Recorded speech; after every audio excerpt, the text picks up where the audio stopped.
Hey everyone, tonight we're headed somewhere hotter, dustier, and strangely majestic, a land of gods, golden grain, and sunburns so brutal they'd qualify as divine punishment. We're travelling to ancient Egypt, circa 1250 BCE, long before air conditioning and social media.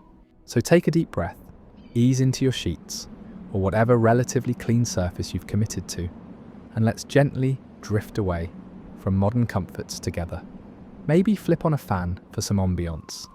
Pretend it's the Nile breeze, not the $25 desk fan from Target. Ready? Let's begin. Congratulations! You've just woken up in the new kingdom of ancient Egypt. The good news? You're not dead. The bad news? You're not exactly royalty either. You're a mid-tier artisan living in a small mud brick home just outside Thebes, in a workers' village known for constructing royal tombs. Sounds fancy, right? Except artisan just means you have calluses everywhere, and your job will eventually kill you, but slower than farming. The floor beneath you is hard-packed earth. The bedding is, generously, a woven mat. You're lying flat, stiff as a board, because pillows are reserved for the wealthy, and your neck support is a curved piece of carved wood that doubles as a bug bridge. As you blink against the dawn light streaming through a reed curtain, the smell hits you first. Warm, sour sweat mixed with cooking beer, dusty sandals, goat droppings, and a hint of lotus incense someone more spiritual than you decided would mask the other smells. It didn't. Your body? It's not pleased. Your knees ache from squatting all day. Your arms ache from chiseling all week. Your back? It gave up sometime last year. You're 17 years old. It's time to rise, not shine. That verb is reserved for the sun god Ra, who gets to glide through the sky on a flaming boat while you drag yourself out of bed like a resurrected corpse. And not the fancy kind. Just regular, sweaty, non-mummified corpse. Clothing time. You own 2 items, a linen loincloth and, if you're lucky or female, a loose linen sheath dress held up by 1 or 2 straps. There's no elastic, no buttons, and certainly no private label fashion lines. Your outfit is bleached by the sun and stiff from sweat, sand, and whatever crawled over it during the night. You step outside into the already warm air. Your feet crunch over broken pottery and dry dung. The Nile glistens in the distance, like a cruel mirage, promising cleanliness and coolness, but mostly offering crocodiles and waterborne parasites. Don't drink it unless you're trying to die creatively. Breakfast? It's the same every day. A flat, rock-hard loaf of bread made with flour that contains sand. Not as an ingredient, just because the grinding stones shed into the dough. Your teeth? They won't last long. Most people here die with ground-down stumps where their molars used to be. Dental hygiene? A twig, a prayer, and some natron paste if you're posh. You also get a beer. Everyone drinks beer, including children. It's not the fun kind of beer either. It's thick, warm, and has the texture of something you forgot in the fridge 3 weeks ago. Still, it's nutritious.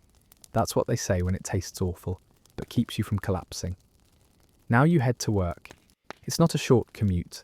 You trudge along dusty roads in sandals made from palm fibre that do nothing to stop the heat or the scorpions. The air is dry. Your throat feels like it's lined with old papyrus. And the sun hasn't even reached its final form yet.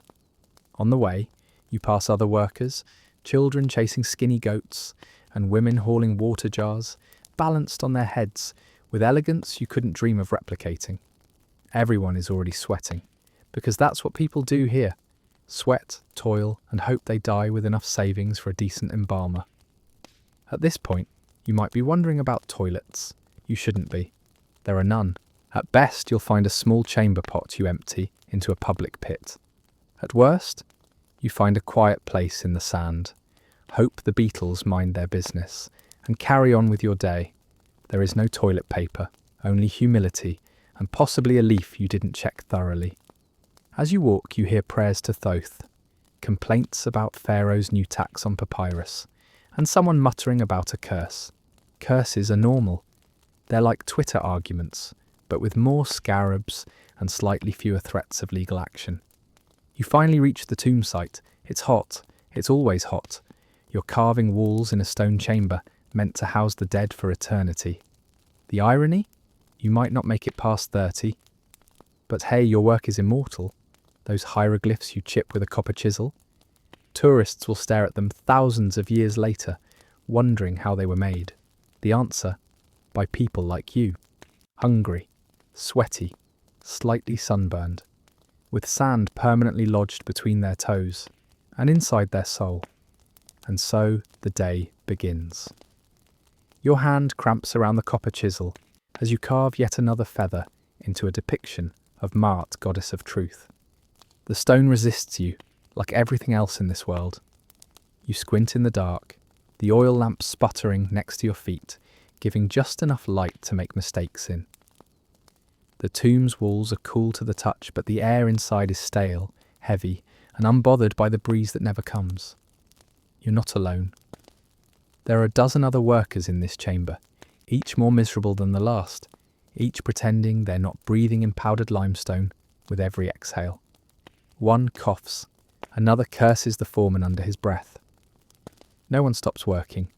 To stop is to invite replacement, and replacements are easy to find when the labour pool is everyone who wants to not starve this month. There's a quiet understanding among your group, like ants building a palace they'll never live in. Hieroglyphs stretch across the walls, detailing the journey of the dead Pharaoh into the afterlife. You don't get an afterlife like his. You might get a jar if you're lucky, probably reused. Your tools wear out faster than your will to live. Copper blades dull in days, so you carry sharpeners made from sandstone blocks strapped to your belt with a reed rope. Sometimes you glance up at the goddesses you've been carving for hours.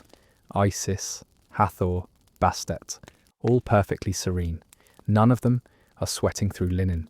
Someone breaks wind in the corner. No one reacts. Everyone's stomach is on the verge of rebellion. Last night's stew was mostly lentils and something that claimed to be fish but had too many bones and not enough meat to argue otherwise. Your gums ache.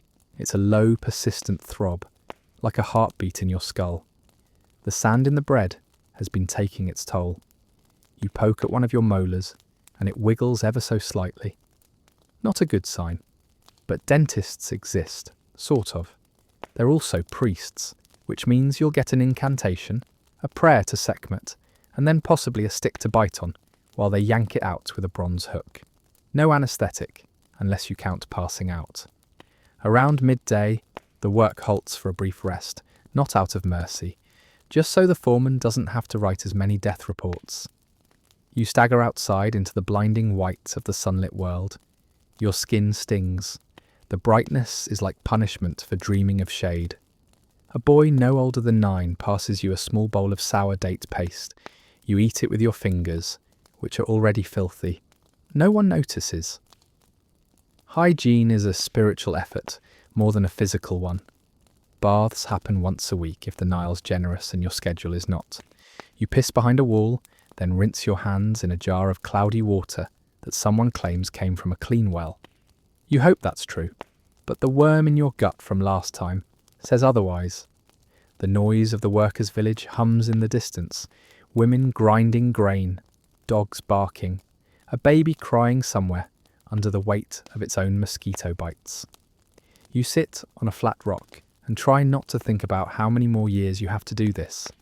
If you're lucky, 13, maybe 15. The life expectancy hovers around 30. Longer if you're rich, shorter if you're honest. You scratch your scalp and find something wriggling. Lice again. You'll need to shave your head tonight. Everyone does. The wealthy call it fashion. You call it survival. Wigs are common. Goat hair soaked in resin. Hot, itchy, but better than picking bugs from your brain all day. Your break ends when the overseer claps his hands. You stand slowly, joints popping like reeds in the wind, and shuffle back into the tomb. More gods to carve, more dust to breathe, more chances to spell something wrong and get whipped. On the wall, you're now carving the weighing of the heart ceremony. Anubis, jackal-headed, guides the dead to a scale where their heart is weighed against a feather. If it's lighter, they move on. If not, they're devoured by a monster named Amit, who is part crocodile, part lion, part hippopotamus. Honestly, Sounds better than your day job. Your stomach growls again. You ignore it. A man 2 spots down mutters something about his wife's pregnancy. She's hoping for a son. Everyone does. Daughters are expensive. Dowries, marriage contracts, constant supervision. Sons can work, carry your name, bury you with a little more dignity than a goat hole. Maybe. By late afternoon, the heat has baked the earth. The wind blows faintly through the valley, carrying with it the smell of sweat, copper, rotting fruit, and the distant sweetness of myrrh from a nearby temple. Somewhere, a procession begins, a funeral for a merchant who could afford mummification. Flutes play a sorrowful tune. The body will be packed in natron and wrapped like a leftover. You will not get a procession. You keep chiseling. By the time the sun begins to slide downward like a melting bronze coin, your hands are numb and your knuckles are chalk white from gripping your tools. A thin crust of sweat, stone dust, and regret covers your entire body. You look down and realise you've bled a little. Again. The chisel slipped. No one says anything. Blood is just another material in a tomb. The overseer calls it, the day is done. Not because the work is finished, nothing is ever finished, but because you'll collapse if they push you harder. And a dead artisan is harder to replace than a living angry one. So you pack your tools into a linen pouch, sling it over your shoulder, and shuffle out into the evening heat. The sky's that thick, burnt orange that makes you feel like the gods are watching, waiting to see who survives the walk home. Your sandals slap against the hot dust of the road, feet already blistered, knees locking like rusted hinges. Around you, others move in slow zombie-like fashion, each person too tired to talk. A cart passes, carrying a priest wearing clean white linen. You notice his skin is smoother, his fingers free of calluses, his sandals leather instead of palm fibre. He doesn't look at you. That's normal. Priests answer to gods. You answer to whatever's crawling in your ear at night. You pass a cluster of women pounding emigraine in tall stone mortars. Their arms are sinewy and practiced, the rhythm unchanging. Pound, scrape, sift. The air smells like warm flour and tired bodies. A child runs past you, barefoot, laughing, chasing a chicken like it owes him money. Finally, you reach home. Your mud brick house stands in a row of identical mud brick houses, the only personal touch being the half-faded red ochre handprint above your doorframe. Supposed to bring luck. So far, it's brought mostly flies. You step outside and the sun punches you in the forehead. Market days are loud, hot and aggressive. The path to the village is already buzzing. Donkeys bray, children scream, and somewhere a flute player insists on playing one note off key. You join the crowd, moving slowly past mud brick homes and tiny shrines tucked into walls. Offerings of bread and onions wilt in the sun beside statues of Bes, the dwarf god who protects households, and apparently has a soft spot for expired produce. The market is chaos, rows of stalls packed under linen canopies that sag with heat. Clay pots, baskets, dried fish, copper trinkets, and linen scraps jostle for attention. Everyone is shouting. Everyone smells like they've been shouting for hours. You stop at a stall selling beer. Not for you. Your neighbour asks for a jug in exchange for fixing your leaking roof. You hand over 3 onions and a bead.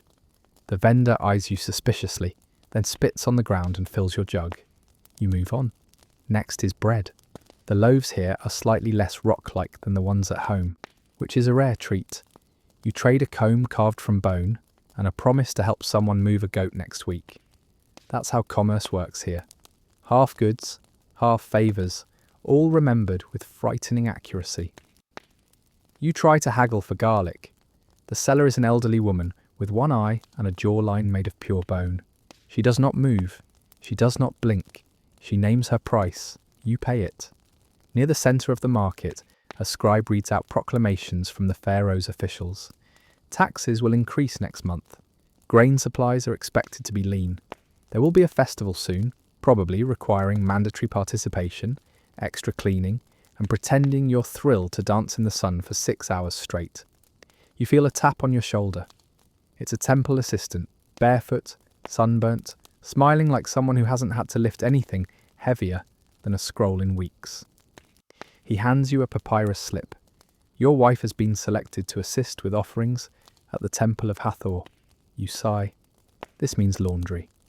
Again, you gather your things and begin the walk home, sweating through your linen and dodging children carrying jugs on their heads, like tiny, efficient delivery systems. A man is whipping a donkey that refuses to move. A dog is urinating on a clay idol. Life continues. By the time you return home, the sun is high and your stomach is gnawing at itself.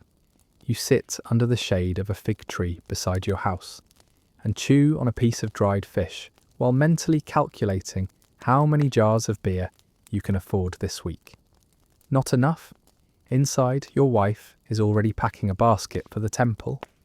You offer her a smile, which she returns with a nod and an expression that says, "Yes, we are still not dead." The baby sneezes. You pray to no one in particular and start preparing the laundry. Laundry in ancient Egypt is less about cleaning clothes and more about declaring psychological warfare against dirt, sweat, and the fabric itself. Your washing station is a flat stone slab by a public basin, if you're lucky, or the Nile if you're not. Today, you're not. You walk to the riverbank with a bundle of linen that smells like old beer and sadness. There's a shallow pool sectioned off, with reeds where a few other villagers are already scrubbing and slapping garments, like they owe them money. The air is ripe with a mix of wet dog, crushed algae, and soap that isn't soap so much as ash and natron. A chalky, alkaline salt used for everything from laundry to preserving dead bodies. Somehow it achieves both with equal finesse. You kneel down and start working. First, you soak the garments in water that may or may not have just hosted a crocodile. Then you rub them against the stone with natron until your knuckles feel like they've been run through a sieve. The linen resists your effort like it wants to remain disgusting forever. The local washerwoman nearby offers unsolicited advice in the form of vaguely judgmental grunts and occasional headshakes. She's 60, wiry, and built like a tool rack. Her arms could bench press your ego. You nod respectfully while pretending you know what you're doing. A child nearby is using a broken pot as a toy boat. He splashes, gets yelled at by his mother, and immediately does it again. A goat wanders too close to someone's drying tunic and gets smacked with a reed. The tunic remains wet, now with added goat fur. You rinse yours one more time and wring it out until your hands cramp. There are no drying racks. You sling the damp clothes over a line tied between two acacia branches, held together with old rope and pure hope. The sun does the rest, which is to say, it cooks your laundry into a crispy sheet of stiff fabric that somehow still smells faintly of swamp. By mid-afternoon, your spine is aching and your thighs feel like you've been squatting in penance. You gather the half-dried laundry and head home, balancing the basket on your shoulder like a tired, sun-drenched Sisyphus. Back at the house, your wife is still gone. The baby is asleep. There's a lizard on the wall, giving you a judgmental side-eye as you re-enter your home. Now hot enough to qualify as a very gentle oven. You hang the rest of the linen from ceiling beams, hoping the breeze will dry them before the next layer of dust arrives. With a rare moment to yourself, you sit down beside the door and pull out your single prized possession. A tiny wooden amulet shaped like a scarab beetle. You carved it yourself years ago, not because you believe it will protect you from evil spirits, but because it gives your fingers something to do when they're not bleeding or twitching from exhaustion. You drift off for a moment, only to be woken by shouting. It's the fish vendor down the road, screaming at a thief, a boy no older than 12, who tried to run off with a dried tilapia. He doesn't get far. A man tackles him, rough and fast. The punishment is swift, a public beating and a stern warning from a city official who seems to materialize from thin air. The message is clear. Poverty is tolerated, theft is not. You close your eyes again and listen to the fading cries of the boy. This is not a society built on second chances. It's built on order. Mahat, balance, but mostly fear. Evening approaches. Your wife returns from the temple, tired but clean. She smells faintly of lotus and incense, which is an upgrade from the usual fish-goat sweat combo. She hands you a small lump of leftover honey cake wrapped in cloth, an offering she wasn't supposed to take but did anyway. You split it without speaking. It's dry and cloying but tastes like celebration. Dinner is lentil stew again, thinner this time. You both eat in silence while the baby gnaws on a reed doll that used to be part of a broom. Your stomach grumbles but accepts defeat. That night, you sit outside for a while. The stars here are absurd. No light pollution, no smoke. Just endless points of fire smeared across a dark blue dome that makes you feel small enough to be forgotten by the gods. Which, frankly, might be a blessing. Someone nearby plays a soft tune on a lyre. You don't recognise the song. You don't need to. It's enough that someone is still singing.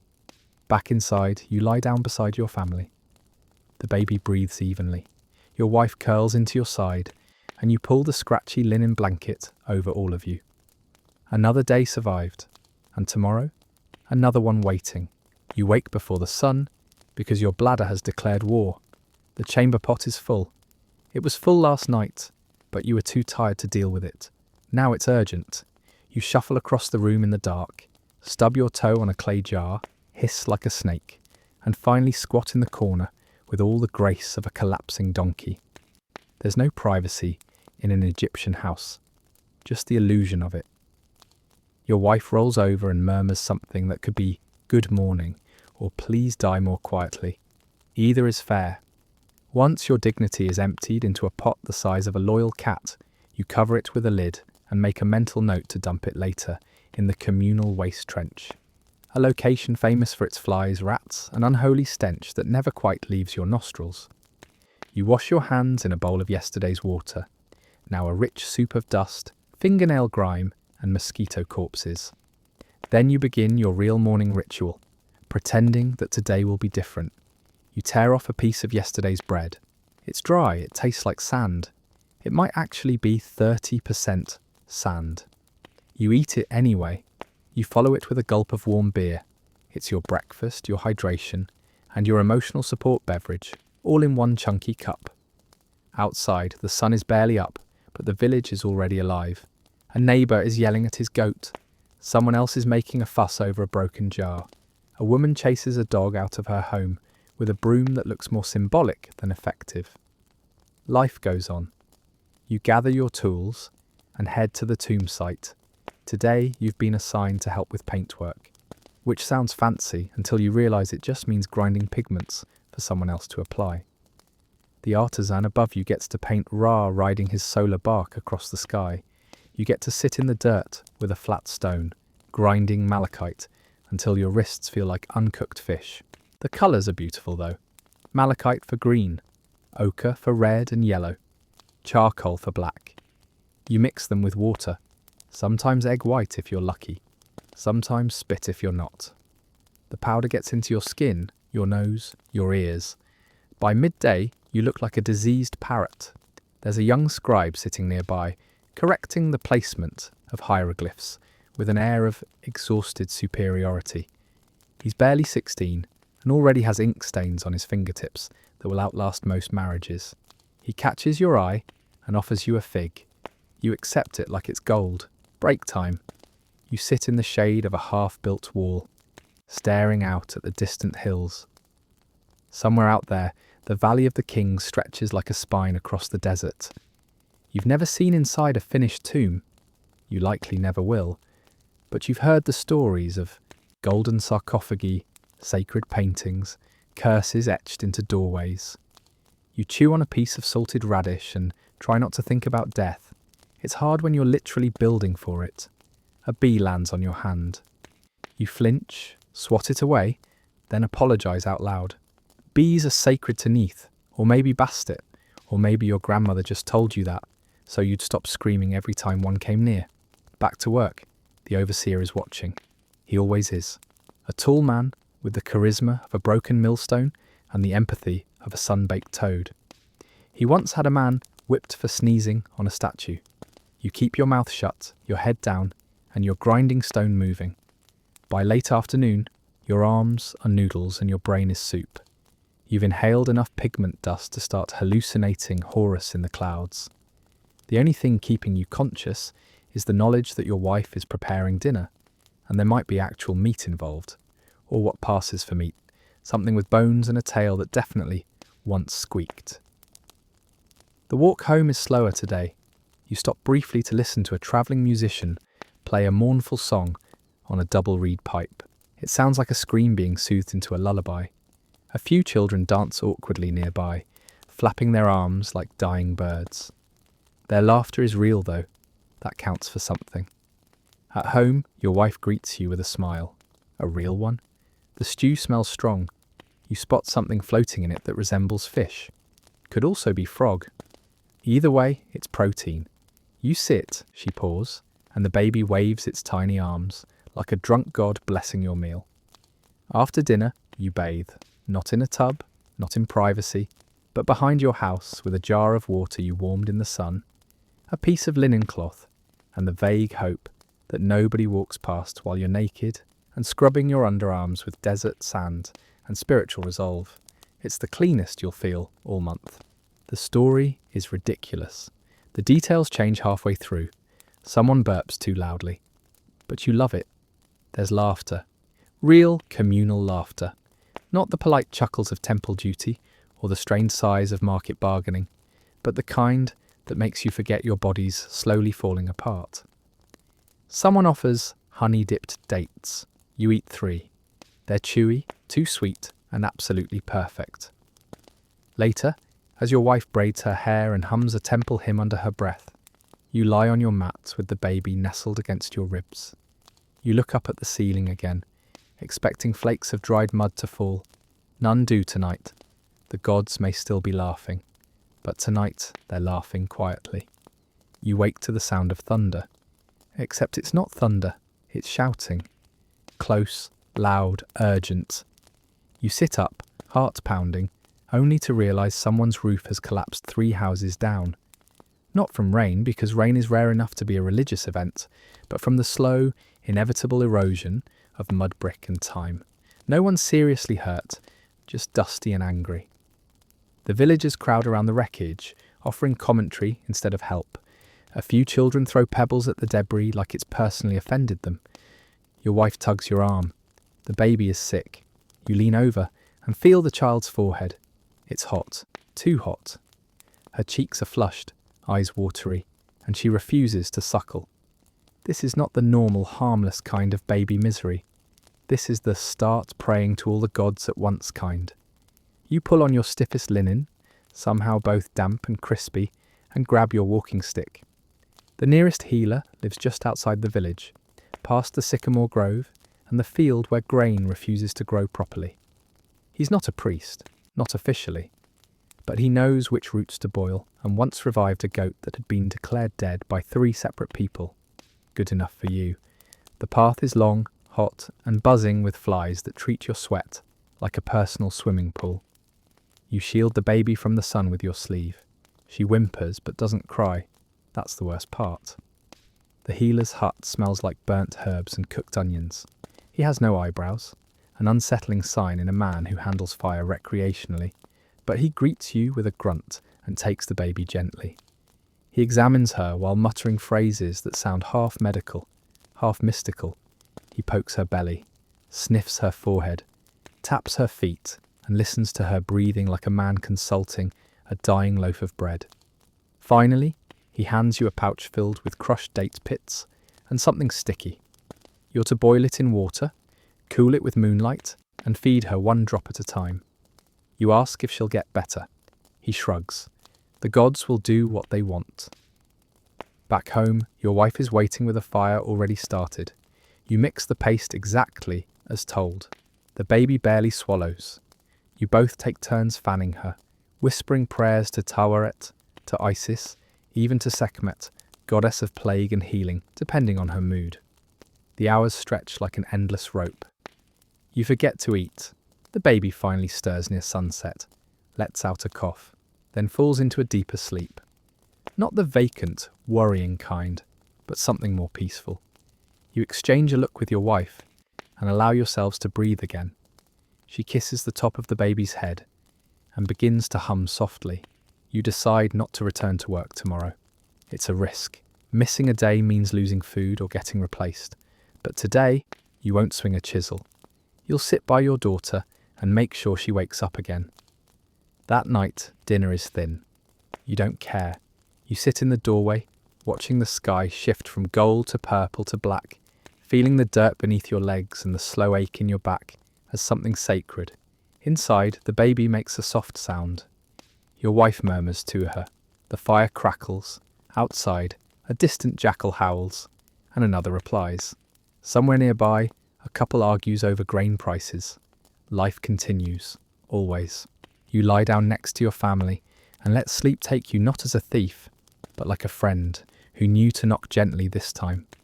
You wake slowly, surprised by the stillness. The baby is breathing evenly. Your wife is curled beside her, limbs slack in the rare calm of uninterrupted sleep. You lie still, barely daring to exhale too loudly, as if any noise might remind the universe that peace isn't part of your daily allotment. Outside, the village stirs. Quietly, for once, no roof collapses, no chickens in distress. Just the soft sounds of a broom scraping earth and the dull clatter of a woman grinding grain. You sit up and stretch until your joints threaten mutiny, then rise and wash with what little water hasn't been claimed by ants or evaporation. Today, you don't go to the tomb. You should. You need to. Your job isn't one you can casually skip, but you're still owed a half day from that time you helped bury the scribe's cousin. So you cash in that social favour and instead walk your wife to the temple. It's not the grand one, not the temple of Karnak or Luxor, which sprawl like stone gods across the landscape. Yours is a smaller local one, dedicated to Hathor, goddess of love, music, fertility, and joy. Which sounds great in theory, until you realise it also means the place is full of nervous mothers, gossiping girls, goats tied to pillars, and a priestess with the emotional warmth of a damp scroll. Your wife offers oil and bread as tribute. You carry the baby inside, blinking at the sudden coolness of the limestone interior.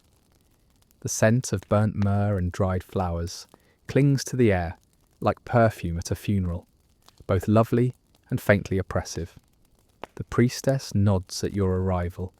She inspects your wife's offerings, says a prayer in a voice smooth and practiced, and then hands you a token carved from alabaster. It's shaped like a cow's ear, Hathor's symbol. You're told to keep it close to the baby until the fever's gone. If it returns, bring more oil, or bring a goat, or both. Everything is negotiable in temples. Afterwards, you sit beneath a fig tree near the outer wall. Your wife nurses the baby, while you nibble on a handful of dates so dry they could be mistaken for rocks. You watch the temple courtyard buzz with activity, a scribe lecturing a cluster of boys with shaved heads, a woman arguing over the weight of a copper mirror, a man trying to bribe a guard with a jar of fermented honey. Across from you, a tax collector leans against a pillar. He's the reason you didn't want to come. He wears a robe that used to be white, now yellowed with sweat and authority. His fingers are stained with ink and fig juice. He has no weapon. He doesn't need one. He holds a scroll listing every villager's dues in columns of cruel precision. He spots you. You try to look busy chewing.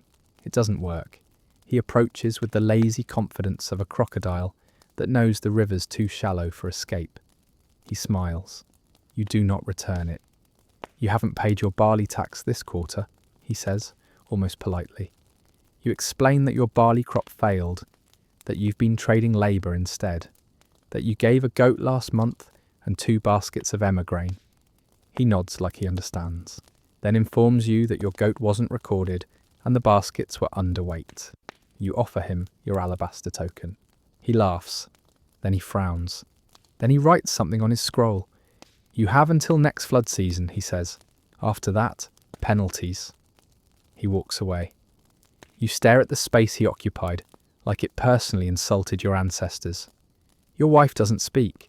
She just touches your shoulder, gentle and firm. Then she hands you the baby and walks into the temple again, to pray harder, as if Hathor herself might step down and smite bureaucracy with a well-placed cow hoof. The rest of the day passes slowly.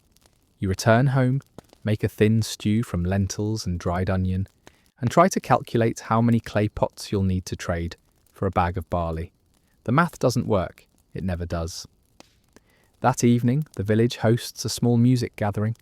It's not a festival, those require permits and wine, but a few men with flutes and lyres gather in the central square. A girl sings, off-key but with joy. Children dance. One boy falls and scrapes his knee. No one cries. You sit at the edge of the group, baby in your arms, while your wife claps along to the rhythm. Someone passes you a bit of pomegranate wine. It's watered down, but sweet. You sip slowly and let the music carry you into something like contentment. For just a moment, everything is bearable. Later, back in bed, you listen to your wife breathe as the wind drags sand across your roof in long hissing strokes. The baby sleeps, warm and soft against your chest. You know tomorrow will bring more chisels, more taxes, more aching limbs, and sour beer. But tonight, you are here. You are whole. And for now, that's enough. You're back at the tomb, not because you want to be, but because absence has a price, and yours is being paid in extra shifts and a glare from your overseer that could curdle goat milk. The sun hasn't even hit full rage mode yet, and already your linen clings to you like a damp accusation. You're working deep inside the burial chamber now. The air is thick with dust and secrets. Every breath feels like swallowing chalk. Your job today is polishing the walls with river stones, small, smooth, and nearly useless when it comes to actually smoothing out the rough plaster. But the foreman insists it's tradition. There's a quiet reverence in the chamber, broken only by coughing, muttering, and the occasional mutinous scrape of stone on wall. You're surrounded by depictions of gods and demons, jackals and sun discs, pharaohs in poses no human spine could naturally achieve. You try not to look directly into the eyes of the painted gods. It feels disrespectful, or maybe just risky. Your hands are sore after an hour. By the third, they're bleeding. You wipe the blood on your tunic. It blends in. A boy brings in oil lamps to keep the space lit. One slips and shatters. The overseer yells. The boy vanishes, probably to cry somewhere private. You want to follow him, but your knees say no. At lunch, someone shares dried figs. Another passes you a lump of goat cheese that smells like sweaty metal. You eat both without comment. Hunger is the most forgiving spice. Then it's back to work. You chant quietly under your breath. Not for the gods, but for your sanity. The words don't matter. The rhythm does. Grind, polish, wipe. Grind, polish, wipe. You lose track of time, of temperature, of whether your arms are still attached. Hours later, you're dismissed. You step into the sun and blink like you've emerged from the underworld. The air outside is scalding, but at least it moves. A breeze drags grains of sand into your mouth. You chew automatically. As you walk home, you hear drums, not the festive kind, the kind that means someone has died. A procession winds slowly down the path from the priest district. At the centre, a bier carrying the body of a woman, wrapped in linen, surrounded by mourners in torn clothing, their faces streaked with ritual ash. Hired criers wail convincingly, though not loudly enough to drown out the living relative's real grief. You stop and bow your head, not out of piety, but solidarity. You don't know the woman. You don't need to. She was someone's wife, someone's mother, someone's worry. The body will be taken to the embalmer's hut. There it will be washed in Nile water, packed with natron, and left to dry for 40 days. The organs, liver, lungs, stomach, intestines will be removed and placed in canopic jars, each guarded by a deity. The heart might stay, if her family can afford the ritual. If not, well, sometimes it gets symbolically replaced later. Mummification isn't just a sacred rite, it's a business model. If she's lucky, she'll get a painted mask. If she's very lucky, she'll be entombed. If not, a rock cairn near the desert's edge. You walk past the mourners and try not to think about how many people you know who won't be remembered like this? How many will vanish quietly into the dust, their names carried off by the wind? Back at home, your wife greets you with good news. The baby ate a full bowl of porridge. She even threw some of it at a chicken. This is progress. You help with dinner, flatbread and beans again. You spice it with wild garlic because life needs small victories. The baby giggles as she bangs a wooden spoon on a bowl. You pretend not to wince at the noise. That evening, you sit outside with your wife, both too tired to speak. You watch the stars blink into place one by one. A breeze rolls across the rooftops. A dog barks once and then thinks better of it. Your wife leans her head on your shoulder. Her hair smells like ash and something floral. Maybe hibiscus, maybe hope. You hold her hand and think, not for the first time, that survival here is not just about strength. It's about rhythm. Like rowing a boat down a river that doesn't particularly care whether you float or sink, but will absolutely drown you if you stop moving. Inside, the baby finally falls asleep. You follow soon after, on your mat, your body humming with exhaustion, your mind slipping beneath the surface like a stone in slow water. The morning air is heavy with the scent of charcoal, wet clay and ambition. You've been reassigned again. Today you're helping at the village kiln. It's a break from tomb work, but only in the sense that it's a different kind of suffering. You're here to assist the potter's crew in firing a new batch of amphorae destined for grain storage, temple offerings, or some official's cousin's cousin who claims to be in trade. The kiln is built into the slope just beyond the village, where the wind can help stoke the flames. It's shaped like a beehive and smells like every bad decision you've ever made, heated to 1000 degrees. Your job is to feed it fuel, dry dung, chopped reeds, and the occasional piece of broken furniture if nobody's watching. You begin with the reed bundles. They snap and hiss as you slide them into the inferno. The potter, a woman older than stone and twice as stubborn, barks orders at you without looking up from her latest masterpiece. Her arms are blackened with soot, her voice a gravelly whisper that could sand wood. "You're late," she says. "You weren't. Doesn't matter." You nod and keep working. The sun joins you halfway through the morning, turning the air thick and hostile. The inside of the kiln glows like the eye of a vengeful god. Your linen tunic is soaked through, then dried again, then soaked again. You smell like smoked fish and bad timing. A boy carries water from the well. You take a cup and drink it in one go, ignoring the grit at the bottom. No one here wastes water. Not on bathing, not on plants, and definitely not on complaints. The potter hands you a new task, stacking finished pots in the cooling pit. They're still hot, still fragile, and still heavier than they look. You carry each one like it's your reputation. Later, you help shape fresh clay. It's thick, sticky, and somehow manages to lodge itself under every fingernail and between every toe. You slap it onto the wheel, guided by a foot pedal, and try to form something vaguely pot-shaped. The potter watches you for a moment, then mutters, "It's not the worst I've seen." You take it as the compliment of a lifetime. By midday, the heat becomes biblical. Your head spins slightly, and the air shimmers like it's about to reveal a god or a mirage, maybe both. The potter gives you a break. You sit under a withered fig tree and eat cold lentils with a chunk of bread that could qualify as a weapon. Beside you, 2 other workers argue over whether the Nile is rising earlier this year. One insists the water smells sweeter. The other says that's just rotting fish. Either way, both agree the taxes will rise with the flood. They always do. After lunch, you sweep ash from the kiln floor and listen to the potter tell a story about a jar that exploded and nearly killed a scribe. You're not sure if she's joking. She doesn't laugh. The afternoon drags like a sick donkey. You start to hallucinate shade that doesn't exist. Your arms move on their own. Your fingers are pruned, but from clay, not water. Every part of you itches in a different dialect. When the last pot is cooled and stacked, the potter nods once. She doesn't thank you. She just points to the path home. You take it. Your wife meets you halfway, carrying the baby on her hip and 2 fish in a net. She traded a basket for them. Your basket, the one you'd been meaning to repair. You say nothing. She made the better deal. That night, you eat grilled fish with coriander and lime.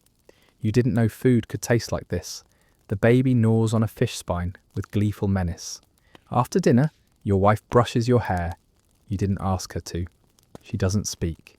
She just hums and untangles knots with slow practiced fingers.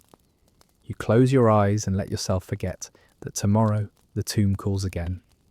Outside, the sky glows purple. Inside, the fire crackles. You lie down on your mat, sore in places that don't have names, and think, you made it through another day. Not well, not gloriously, but enough. There's no understanding ancient Egypt without talking about the Pharaoh, because everything began and ended with him. The Pharaoh wasn't just a king, he was a living god. Not metaphorically, literally. His feet were divine. His words were law. His daily bowel movements were probably interpreted as omens. He was called the son of Ra, the god of the sun, and was believed to hold the balance of Mahat, the cosmic order, which is convenient when you need people to build you a giant triangle-shaped tomb using hand tools and peer pressure. There were over 170 pharaohs across the 30-odd dynasties that ruled Egypt for more than 3,000 years. That's longer than Christianity has existed. And no, they didn't all look like golden statues. Some were warriors, some were bureaucrats, some were children. One, Tutankhamun, was probably inbred enough to count as a walking medical warning label. The most iconic of them all was probably Ramses II, also known as Ramses the Great. He ruled for 66 years, had over 100 children, and built monuments with the same frequency most people sneeze.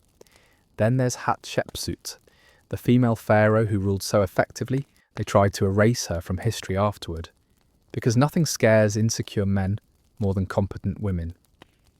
Being pharaoh came with perks: gold, wine, an army, temples, and enough room in your tomb to house a small orchestra. But it wasn't all eyeliner and fan waving. If there was a drought, a plague, or if someone dropped a sacred ibis in public, the people blamed the pharaoh. After all, if you're a living god, your Yelp rating should be 5 stars, or else. But the pharaoh didn't rule alone. Beneath him was a labyrinth of scribes, priests, officials, and nobles who made sure his divine wishes got interpreted in the most self-serving ways possible. Scribes were the lifeblood of Egyptian governance. They could read, write, and keep records. Without them, no grain was taxed, no soldiers paid, no tomb painted with spell check enabled. Scribes trained from childhood, memorizing hieroglyphs that required the patience of a saint and the neck posture of a heron. Being a scribe meant you were important, untouchable by calluses or farming accidents. You were the spreadsheet in human form, and everyone hated how much they needed you. Priests, meanwhile, handled religion, because if your job is to be a god, someone else has to do the boring divine paperwork.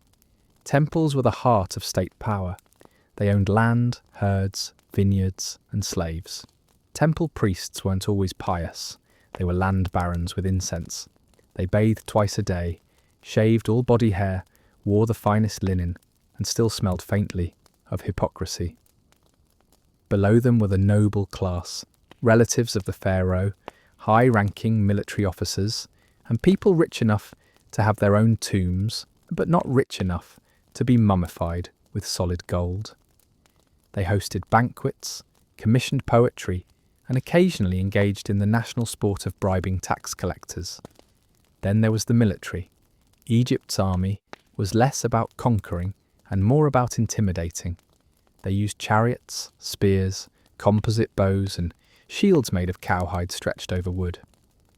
Most soldiers were not professionals. They were conscripted farmers with more heart than training. But Egypt didn't rely on force as much as it did on the threat of divine wrath and really tall statues that made you feel inadequate. Still, when they did fight, they could be brutal. They'd record their victories on temple walls in ways that make modern PR teams weep with envy. Depictions of enemies trampled, beheaded, or simply referred to as those who no longer exist. Even within this hierarchy, power flowed in one direction: up. If you were born a farmer, you stayed a farmer. If you were born a noble, you stayed rich. Social mobility existed in theory, but so did flying monkeys. Occasionally, a particularly brilliant scribe or soldier could rise in the ranks, but that required a god's attention and 3 miracles minimum. Justice in Egypt was based on Mahat, truth, balance, harmony. In theory, everyone was equal before Mahat. In practice, having friends in high temples helped. Small crimes, like stealing fish or insulting a priest, were punished with beatings, fines, or forced labour. Larger crimes, like tomb robbery, were met with death or mutilation, or worse, erasure. Being erased from records, tombs, and memory was a fate more feared than death. You didn't just die, you vanished. But most Egyptians didn't challenge the system. Why would they? The Pharaoh was divine. The gods were watching. And if you worked hard enough, obeyed your overseers, and didn't sneeze near the temple goats, maybe you'd get to the field of reeds, the heavenly afterlife version of Egypt, just with less back pain and better grain yields. So they endured. They built temples bigger than football stadiums. They carved tombs so deep into rock, they still confuse modern archaeologists. They lived with purpose and died with rituals, all because the system promised that if they suffered enough here, they'd rest forever in peace, with eternal bread, beer, and a pet cat that never vomited on the mat. Let's talk about gods, because in ancient Egypt you weren't just living under the rule of one god, or 10 gods. You were under the spiritual jurisdiction of over 2,000 deities, give or take a few dozen local ones only your village cared about. These gods didn't sit quietly in the sky. They slithered through rivers, rode solar boats, judged your soul, made your crops grow, or sometimes turned into hippos just for the chaos of it. And everyone had a job, even the gods worked. At the top was Ra, the sun god. He travelled across the sky each day in a celestial bark, only to descend into the underworld each night and fight the giant chaos serpent Apophis every single night. Imagine clocking in to punch a giant snake in the face for eternity just to make sure dawn happened. That was Ra's vibe. Then there was Osiris, the god of the dead. He ruled the afterlife because he was murdered, dismembered, reassembled by his wife, and then brought back to spiritual life, which frankly is enough to earn a promotion. Osiris was green, had a mummy's body, and judged your soul with eerie calm. His wife, Isis, was a magician and the divine mother figure. She's the one who put Osiris back together, literally, and used her magic to conceive Horus, their falcon-headed son, who grew up to battle his uncle Set, the god of chaos. Set had the head of, well, we still don't know. It's like a donkey. Aardvark, an antelope, had a design disagreement, and Set was the result.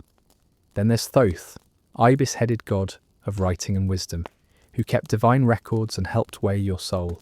He's who scribes prayed to before exams, or, more realistically, before lying on tax forms. Anubis, the jackal-headed god of embalming, was your afterlife mortician. He guided the dead and made sure your body didn't get too funky before mummification. Bastet, the cat-headed goddess, protected homes and women. Hathor handled music, fertility, and drunk dancing. Sekhmet, lion-headed and violent, spread disease and also cured it, depending on how well you worshipped her that week. And these weren't metaphors. These gods weren't just symbols. They were real, powerful, and everywhere. Every town had its own patron deity. Every job had a protective spirit. And if your crops failed, you didn't blame the weather. You blamed the gods for not liking your offerings or your attitude. So what did you do? You worshipped, constantly. Temples dominated cities, but they weren't like churches today. You didn't stroll in on a whim to chat with the divine. These temples were fortress-like institutions, guarded by priests, accessible mostly to elites. The gods lived there, literally, inhabiting sacred statues that were clothed, fed, and bathed by priests. You couldn't just waltz in and light a candle.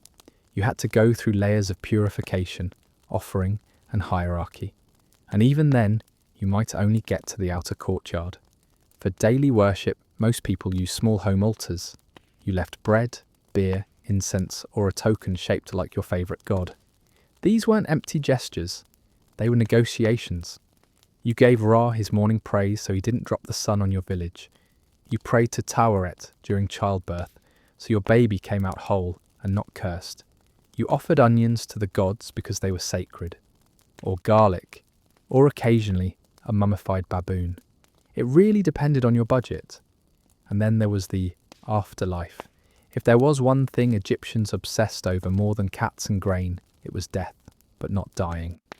Dying was easy. It was what happened next that got complicated. The moment you died, your soul began a journey through the duat, the underworld.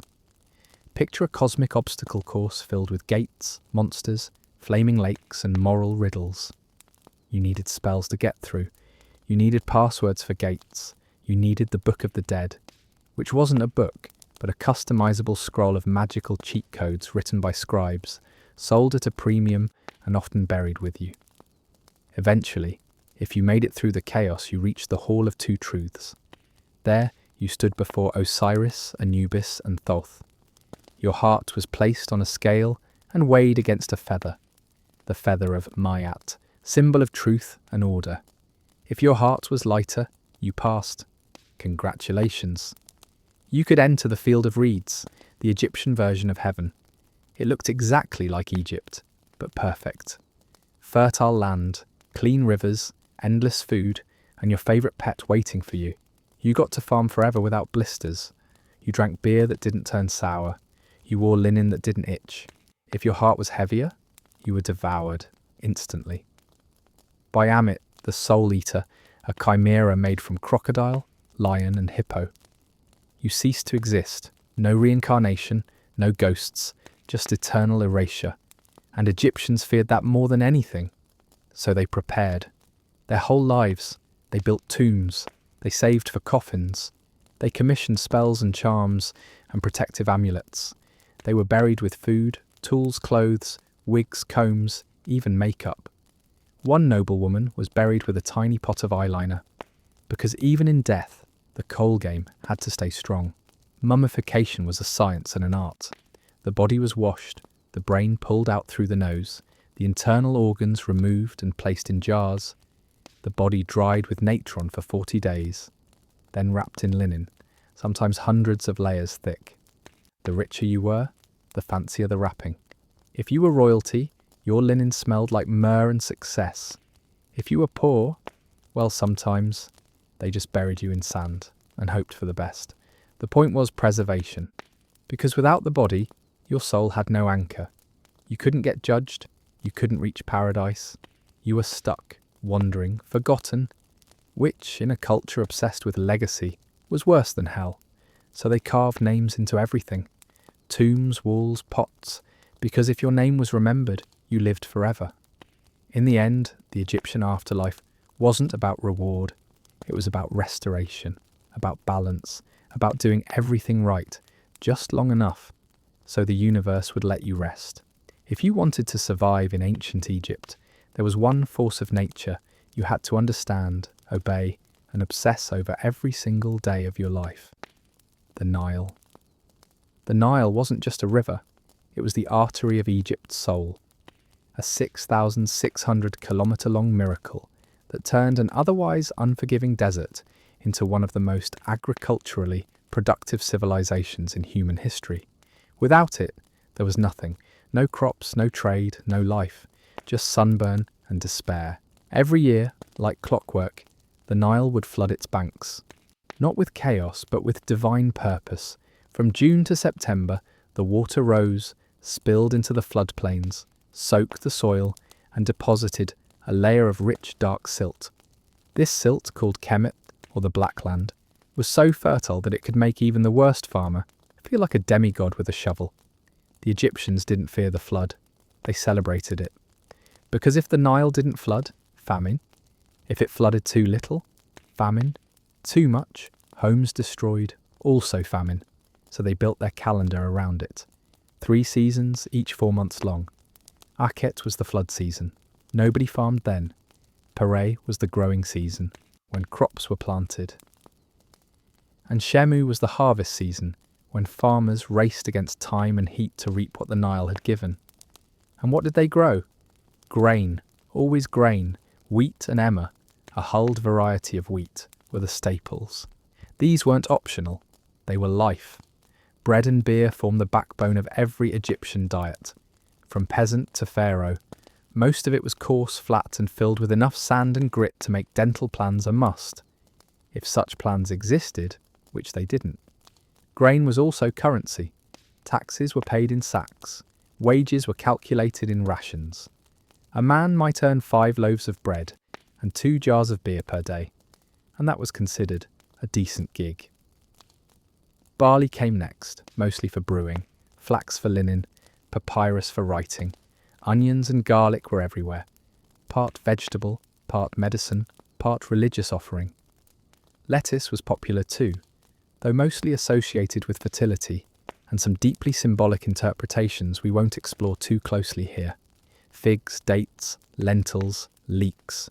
If it grew and didn't immediately kill you, they cultivated it. Fruit was often dried, honey was precious, and salt was both seasoning and preservative. Meat existed, sure, but only if you were rich, religious, or lucky.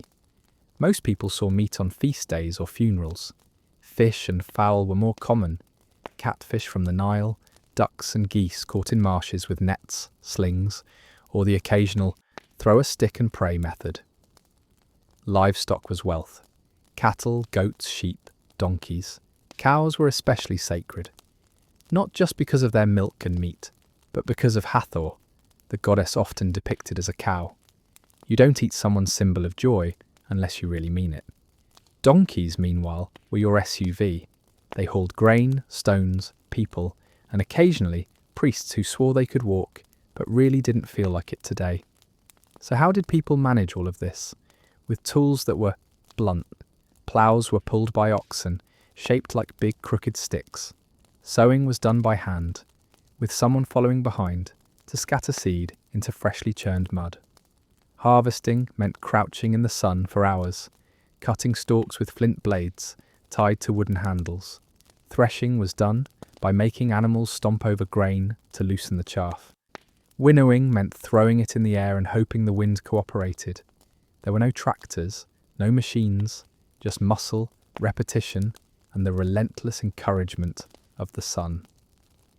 Irrigation was everything.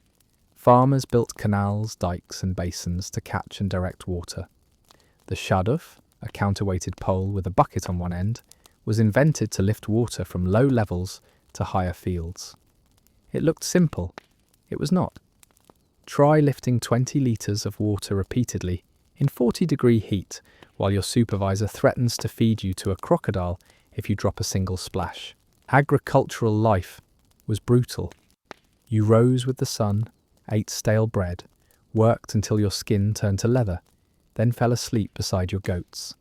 You prayed for a predictable flood, begged the officials not to raise taxes, and hoped your child wouldn't be drafted into some nobleman's pyramid project. But despite the struggle, there was pride in the work. Scribes might have soft hands and priests might get all the dates dipped in honey, but without farmers the kingdom crumbled. Every statue, every monument, every painted tomb wall glorifying the afterlife depended on someone hauling barley under a boiling sun and not dying in the process. And yes, there were taxes. They were measured with a tool called a nilometer, a staircase marked with measurements that tracked the Nile's rise. Based on that reading, officials would estimate the year's crop yields and set tax quotas.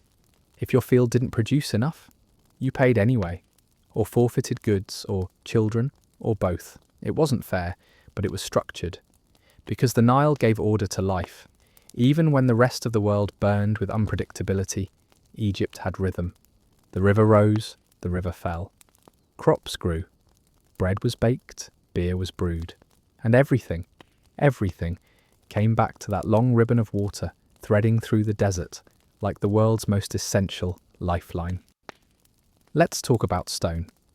Because if ancient Egypt had one great obsession, besides cats, the afterlife, and eyeliner, it was carving absolutely everything out of stone.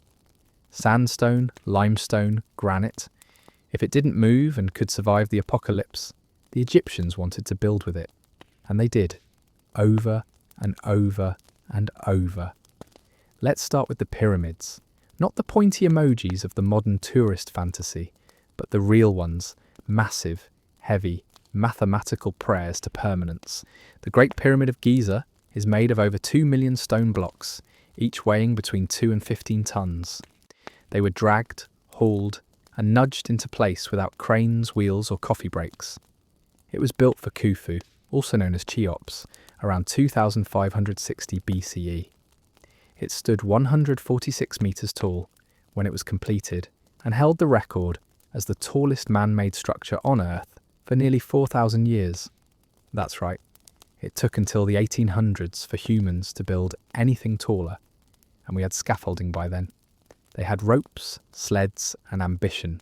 But contrary to what you might have heard from your uncle on Facebook, aliens didn't build the pyramids. People did. Skilled labourers, organised into rotating teams, with foremen housing, food, and medical care. Yes, some of the labourers were conscripted. Yes, some had zero choice in the matter. But these weren't slaves in chains. These were citizens working under a massive state-sponsored infrastructure project. Think of it like a highway project. If the highway led to one man's gold-lined tomb and required the sacrifice of several knees, the pyramids weren't just tombs. They were symbols of divine authority, cosmic order, and architectural flexing. They aligned with stars. They mimicked rays of sunlight.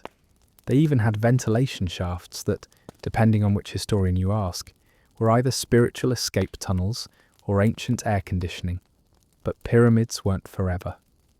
Eventually, pharaohs moved away from these massive open triangles and opted for hidden tombs carved deep into the cliffs of the Valley of the Kings.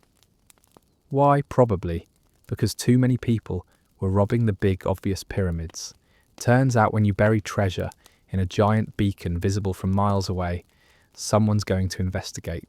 And so began the age of the rock-cut tomb. In places like Deir el-Medina, artisans lived full-time near the tomb sites, carving long shafts into solid limestone. These tombs weren't just holes, they were masterpieces. Painted ceilings, decorated corridors, elaborate sarcophagi, scenes of daily life, God's judgment, cattle counts, and fishing trips, all designed to ensure the dead could keep doing what they loved forever. Temples were just as monumental. Karnak, Luxor, Abu Simbel. These weren't just places to pray, they were state propaganda in stone. Colossal columns shaped like lotus and papyrus stalks. Walls etched with the victories of pharaohs, some of which definitely didn't happen as described. Entire avenues of sphinxes, processional ways, and sanctuaries so sacred only the high priest or pharaoh could enter. Abu Simbel deserves special mention.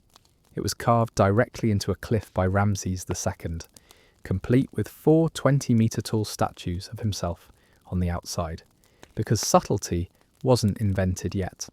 Twice a year, the sun aligns perfectly with the inner sanctuary, illuminating statues of the gods, except one, Ptah, god of the underworld, who is left in darkness. Every year, on purpose. That's not just architecture, that's cosmic choreography with rocks. But stone wasn't just used for the grand. Even everyday Egyptians used stone for stelae, memorial slabs, altars, household gods, amulets, tools, and yes, even games. Boards for Senet, an ancient board game that's part backgammon, part spiritual metaphor, were carved in stone and played with pebbles and knuckle bones. Now, how did they do it? They didn't have steel. They didn't have power tools. They had copper chisels, dolerite pounders, and sand. So much sand. To polish granite, they rubbed it with quartz sand until it gleamed. To carve, they hammered. To inscribe, they scratched. And when that didn't work, they swore, sharpened their tools, and did it again. It took decades to build some of these structures. Workers lived on site, housed in basic barracks. They were fed, clothed, given medical care, and occasionally buried nearby when they dropped dead from too many 12-hour carving shifts in 40-degree heat. but they took pride in it.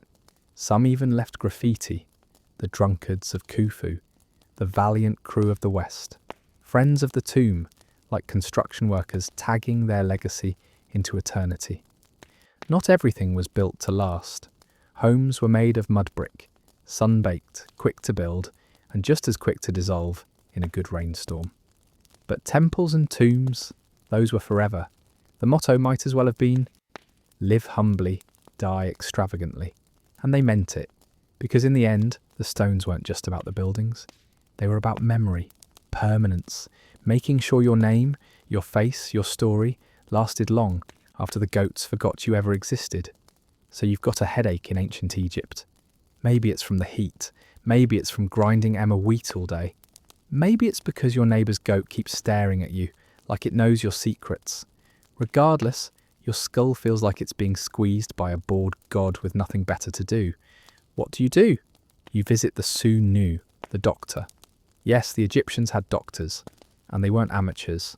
Medical papyri dating back over 3,500 years show that Egyptian physicians knew a surprising amount about anatomy, injuries and diseases, especially considering they thought the brain was basically useless and that your thoughts lived in your heart. Let's begin with the tools. Scalpels made of bronze, forceps, linen bandages, cauterization hooks, even a kind of surgical spoon to scoop out abscesses. Most of these tools were also used for embalming, because why invent a second set of instruments when you can reuse the dead guy's toothbrush on the living? The doctor examines you by feeling your pulse, inspecting your eyes, ears and tongue, and probably sniffing something you'd rather they didn't. If your headache is caused by a demon, they'll prescribe a magical incantation. If it's caused by blocked channels, they'll prescribe a poultice, a massage, or purging. Yes, purging.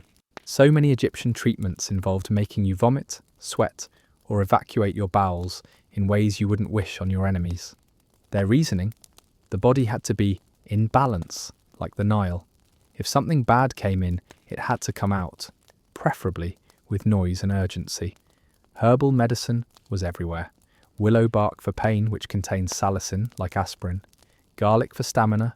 Honey for wounds. It's antimicrobial. Pomegranate for intestinal worms. Castor oil for, well, everything that needed a nudge. Some prescriptions were scientifically sound. Others were more experimental, like inserting mashed crocodile dung as a contraceptive, or placing a cooked mouse on a toothache, or swallowing fermented hippopotamus fat because your left toe kept twitching. Egyptian doctors didn't divide medicine from magic. In fact, magic was part of the cure. Every symptom had both a physical and a spiritual cause. A broken bone? Set it and splint it, but also recite a spell to keep Seth, the god of chaos, away from the healing process. Sick child? Call in a healer to chant protective phrases and hang a charm of Bez, the protective dwarf god, above the crib. And if it was really bad, you might call on Isis herself. Her healing spells were legendary. Some papyri even include her secret words to cure snake bites, scorpion stings, and general cursedness. Speaking of which, Egyptians were terrified of being cursed. They believed diseases could be caused by angry spirits, demons, or the breath of the dead. If you were too close to a corpse without proper purification, you might find yourself coughing blood or growing mysterious boils. Solution? Purify yourself with natron, chant prayers, burn incense, and possibly walk around your house backwards while spitting out garlic. Dentistry, however, was where things got tragic. The average Egyptian diet was full of sand and grit from grinding grain on stone slabs. This meant tooth wear was extreme. Most people's molars were worn down by their 20s. Cavities were rare, but exposed pulp and abscesses were common, and excruciating. They didn't have drills, they didn't have fillings, they had yanking. A particularly brave doctor might try lancing the abscess or stuffing it with herbs, but more often the solution was to remove the offending tooth with a bronze hook and a prayer that the patient didn't punch him mid-yank. For broken bones, they had splints, bandages and slings. Some even used linen soaked in resin to create stiff casts. Dislocated joints were popped back in. Cuts were stitched using plant fibres or animal sinew.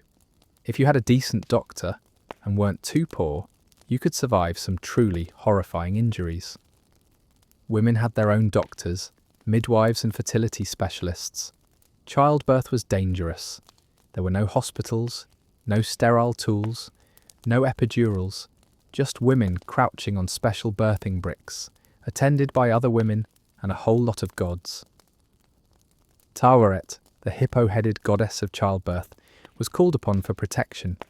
So was Hathor, and Bes because nothing says safe delivery like a dwarf with a lion face and a tambourine. Newborns were immediately swaddled, given protective charms, and, if necessary, lightly dunked in beer. Not to intoxicate them, just to sanitize them. Probably. Maybe. Mental health, not exactly a recognized field, but if you saw things, heard voices, or acted erratically, people assumed you were under spiritual attack. You might be taken to a temple for rituals, or fed herbs that made you sleepy, calm, or confused enough to stop throwing clay pots at your cousin. There were specialists. Doctors didn't treat everything. One might focus on the stomach, another on the eyes, another on the anus. Yes, that was a real specialty. No, you didn't want that job. Not unless you had a strong stomach and a passion for early colorectal history. And what if medicine failed? Then came the funerary priests who took over when the living let go. They'd clean your body, dry it, pack it, wrap it, and prepare it for eternity, hopefully free of the symptoms that brought you here in the first place. Because in Egypt, death wasn't the end of healing. It was the beginning of preservation.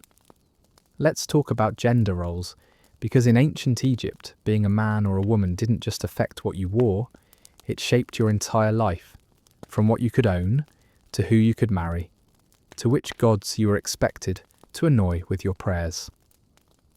Starting with the basics, ancient Egypt was patriarchal, but not in the way you might expect. Women weren't considered property. They weren't locked away. They could own land, initiate divorce, run businesses, and appear in court. They could inherit property, bequeath it, and manage estates. A woman could even sue a man, and, if she had a decent scribe and a few gods on her side, win. But that doesn't mean it was an egalitarian paradise. Men still dominated politics, priesthoods, the military, and major public life. A woman could rise, but only if she climbed carefully and bowed just enough times along the way. The idea was that men ruled the outside world and women ruled the household. One built tombs, the other made sure you didn't die from eating spoiled onions. The ideal man was a provider, strong, dependable, capable of building a wall, harvesting grain, and impregnating a wife without breaking a sweat or forgetting a single god's name. He was expected to marry young, father children, keep them fed, and die before 40 with dignity and minimal pestilence. The ideal woman? She ran the home like a pharaoh ran a kingdom. She baked, wove, organised, budgeted, cleaned, cooked, raised children, soothed goats, hosted neighbours, respected her in-laws, and occasionally flirted with deities if fertility needed a cosmic nudge. Her duties were sacred, literally. Running a household wasn't just labour, it was a form of religious maintenance. Keeping the home clean was an act of Mahat, cosmic order. You weren't just scrubbing floors, you were preserving the balance of the universe. Marriage in ancient Egypt wasn't a holy sacrament. It was a practical arrangement, often negotiated through property and family connections. There were no official wedding ceremonies, no rings, no white linen veils. You moved in together, declared yourselves a couple, and that was it.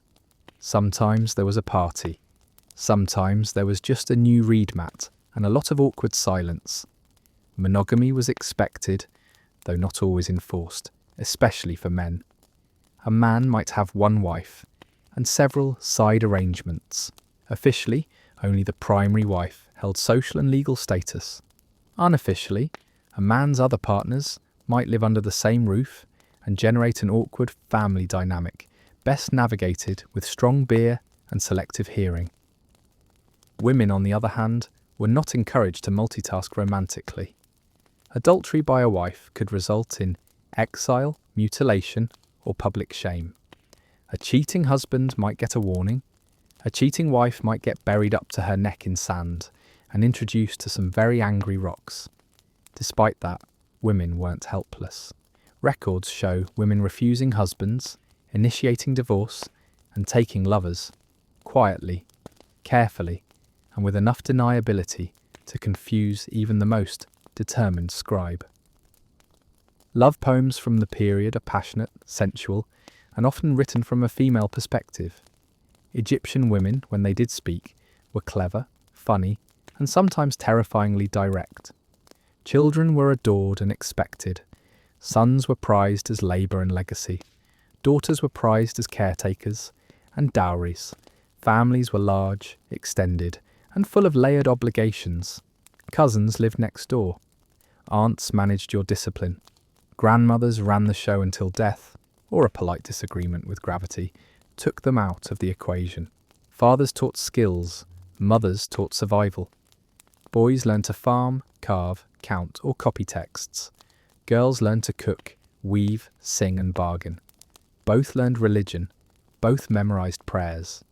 Everyone learned to fear scorpions and use the toilet trench before the sun hit its peak. There were exceptions to every rule. A handful of women rose to power, notably Hatshepsut, who ruled as Pharaoh for over 20 years. She wore the royal beard, took the throne name of a king, and built more temples than most of her male predecessors. Others became high priestesses, scribes, healers, even property developers. Gender in practice was a structure, but not always a cage. Even clothing made this clear. Men and women both wore linen. Styles varied, but modesty was flexible.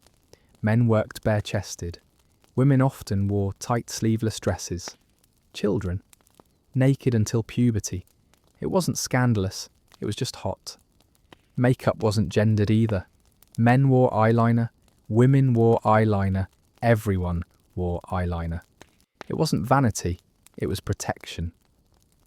Coal kept the sun out of your eyes and maybe, just maybe, kept evil spirits from crawling into your face while you napped. Jewellery was the great equaliser. Gold, turquoise, faience, carnelian.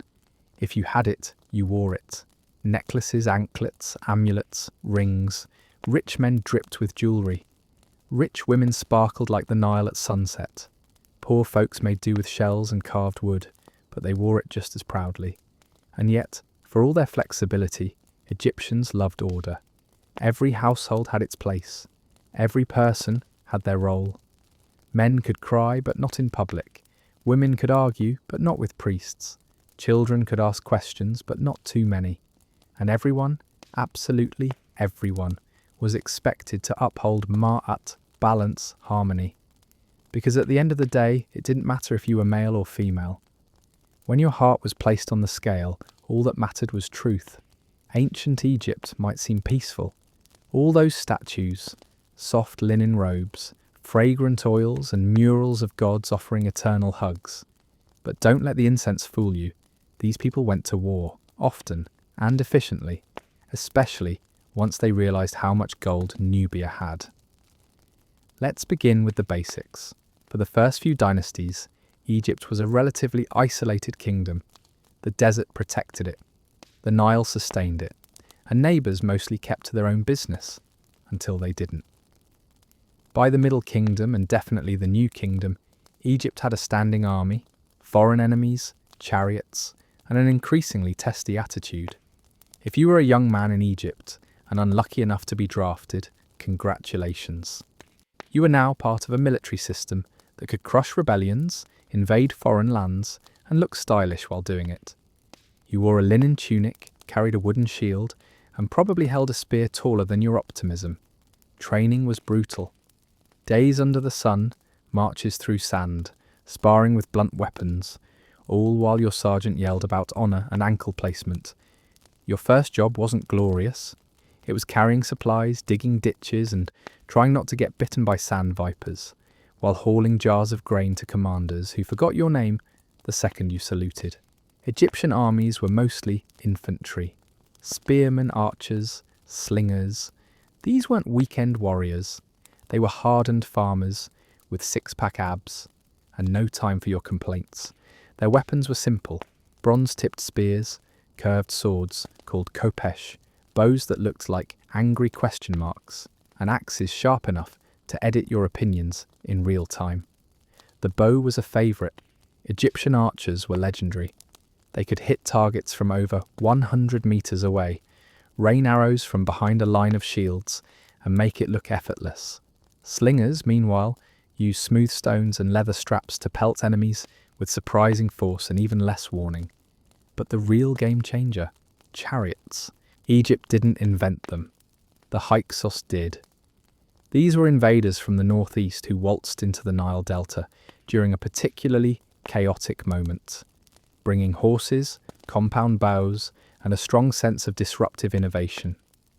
Egypt, stunned and annoyed, decided to copy everything immediately. Soon, Egyptian chariots were the envy of the ancient world.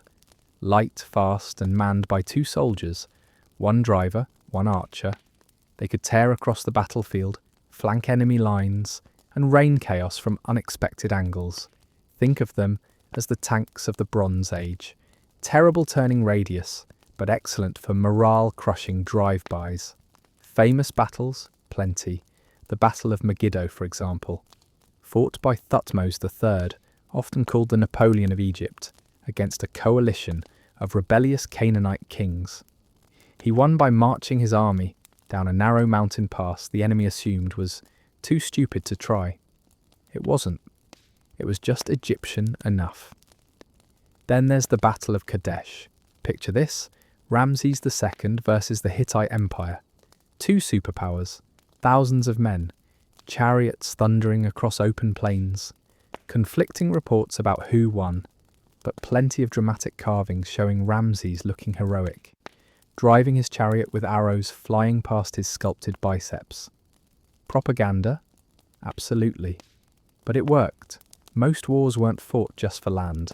They were fought for resources: gold from Nubia, timber from Lebanon, lapis lazuli from Afghanistan. Egypt was rich in culture, but poor in certain materials. And neighbours weren't just neighbours. They were shopping centres with guards. Egypt also knew how to play defence.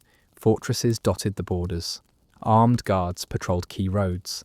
Nubians, Libyans and Syrians were all on the watch list. Treaties were signed, alliances made through marriage, and occasionally someone's daughter was shipped off to be a political peace offering, wrapped in linen and awkward silences. Foreigners could serve in the army too. Nubian archers were highly valued, feared for their accuracy and speed. Libyan mercenaries were known for their bravery and presumably their tolerance for Egyptian bureaucracy. Entire regiments might be composed of people from outside Egypt, earning land, gold, and the right to be buried in uniforms they bled for. And what happened to the defeated? If you were lucky, slavery. If not, ritual humiliation, public execution, or being carved into a wall as a cautionary tale. Pharaohs loved to depict rows of kneeling enemies, hands bound, heads bowed, sometimes with their names written inside a symbol that looked like a tied rope, just to make it poetic. The military wasn't just a blunt instrument, it was a career path. Soldiers could rise through the ranks, earn titles, be granted land. Some even became part of the elite, others didn't live that long. War was glory, war was profit, war was proof that the gods were still on your side, as long as you won. If you lost, well, better hope your tomb was prepaid. And yet, for all this readiness, Egypt wasn't a warmonger state. They preferred trade to conquest, diplomacy to slaughter. But when they went to war, they did so with ceremony, precision, and the full expectation that history would remember them as heroes carved in gold. And in many cases, it did. You've survived 6 days of farming, chiselling, bleeding, bargaining, and being gently scolded by a priest because your offering smelled like old onions. But now, it's your day off, sort of, because in ancient Egypt, the line between rest and ritual was thin, There were no Sundays, no official weekends, no public holidays where everyone collectively slept in. But there were feast days, and there were a lot of them. Over 200 religious festivals a year. Some lasted one day, some stretched for weeks. Some involved music, dancing and beer. Others involved silence, fasting, and a lot of chanting in a language you didn't really understand. But no matter the vibe, they were your best shot at not having to haul rocks under the sun for 12 hours.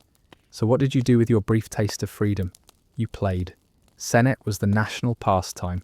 It's one of the oldest board games in the world. Part chance, part strategy, all frustration. You and your opponent moved carved pieces across a grid of 30 squares, trying to navigate the hazards and reach the finish line before the gods decided to ruin your afternoon. Senet wasn't just a game, it was a metaphor for the afterlife. Winning meant you were favoured by the gods. Losing meant you probably shouldn't have skipped that temple visit last week. Hounds and Jackals was another game, less famous but equally tricky. You raced pegs around a board shaped like a palm tree. The name? Nobody's sure why.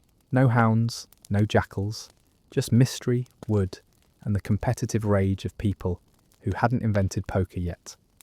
Children had their own games. They played leapfrog, tug of war, hide and seek. They wrestled in the dust. They chased hoops, tossed carved balls, and swung toy slings. Dolls were made of wood, rags or faience. Some even had hair and movable limbs. The truly lucky had pull-string animals that waddled when dragged, proof that joy existed even when your roof leaked. Adults had sport. Wrestling was popular, done shirtless in the sand, with grappling, throws, and techniques detailed on tomb walls. Archery contests tested accuracy. Javelin throwing and long-distance running happened too, though always in linen skirts, which added a degree of risk not often seen in modern athletics. Swimming was common, especially among the young. The Nile was both bathtub and playground, when the crocodiles weren't feeling adventurous.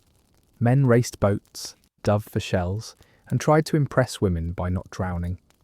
Women waded, bathed, and gossiped beneath reed canopies, their laughter floating across the water like music. Music, by the way, was everywhere. Every home had rhythm. People clapped, sang, and played percussion using clay drums, hand-held sistrums, and wooden clappers shaped like dancing girls. Flutes, harps, and lutes added melody. The music could be sacred or profane, solo or ensemble. Professional musicians played at temples, palaces, and parties. Street musicians played for coins, dates, or just the joy of being briefly useful. And yes, there was beer, so much beer, made from half-baked bread, soaked, mashed, fermented, and strained, then stored in clay jars sealed with reeds, and wishful thinking. Beer was everywhere, for men, women, and children. It was thick, sour, nutritious, and potent, perfect for relaxing your bones after a long week of being publicly alive. Food was more generous during festivals. You might get figs, dates, roasted goose, or, on truly special occasions, beef. Bread came shaped like animals, flowers, or pyramids. Someone passed around honey cakes. Someone else brought a jar of preserved fish that was either delicious or a prank. No one asked. Dance was sacred and secular. Temple dancers moved in graceful, ritualized patterns. Barefoot, hands to the sky, eyes closed in trance. Secular dancers, less trance, more hips. Parties in noble houses featured dancers, acrobats, and girls with bells sewn into their skirts who spun like storm winds and reminded everyone that joy didn't have to be quiet. Storytelling was another art form. Around fires in courtyards or under shade trees, elders told tales of gods, pharaohs, tricksters, and ghosts. Stories about men who insulted crocodiles and lived to regret it, or animals who outwitted kings, or tomb robbers who thought no one was watching. Spoiler, someone was always watching. If you were wealthy, your entertainment scale changed. Banquets featured music, poetry, wine, and small armies of servants. Scented cones of wax were worn on heads to melt slowly, releasing perfume as you drank. Yes, melted perfume hats. That's how committed they were to smelling good while pretending to enjoy your cousin's lyre solo. Even poor people found time to celebrate. You might not have gold cups or trained dancers, but you had neighbours. Someone brought a drum. Someone else knew the words to that one song everyone liked. You shared food. You laughed. You forgot for just a moment that the sun would rise again and ask too much of your spine. Rest wasn't always physical. Sometimes it meant quiet prayer, lighting incense, whispering thanks to a god who didn't smite your goats this year, or sitting by the Nile, feet in the water, watching ibis birds hunt for frogs like tiny grumpy librarians with beaks. And then the day ended. You returned home, belly full, legs sore from dancing, head buzzing with beer and stories. You blew out your oil lamp and lay on your mat, grateful that for once your shoulders weren't aching from bricks. Tomorrow would come, with taxes and sweat, and maybe a sick chicken. But for now, there was silence and moonlight, and just enough joy in your bones to make the gods smile. Egyptians believed in Mahat, not as an idea but as a force, an invisible, omnipresent truth holding the universe together. It meant balance, justice, harmony. Step outside that balance and things fell apart.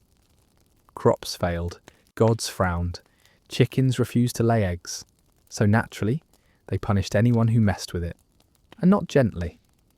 Ancient Egyptian law was both strict and flexible. Strict in punishment, flexible in logic. There were no codified legal texts like Hammurabi's Babylonian tablets. Instead, judges and officials acted on precedent, common sense, and the moral weight of Mahat. The Pharaoh, as the living embodiment of divine order, was technically the highest judge, but in practice scribes and local governors ran the courtrooms. Justice was administered by panels of elders or priests, or whoever had the best sandals in the room that day. The accused could be questioned, beaten, or asked to swear oaths to the gods while standing uncomfortably close to a symbol of Thoth, the god of wisdom and unflinching truth. That tends to make people confess quickly.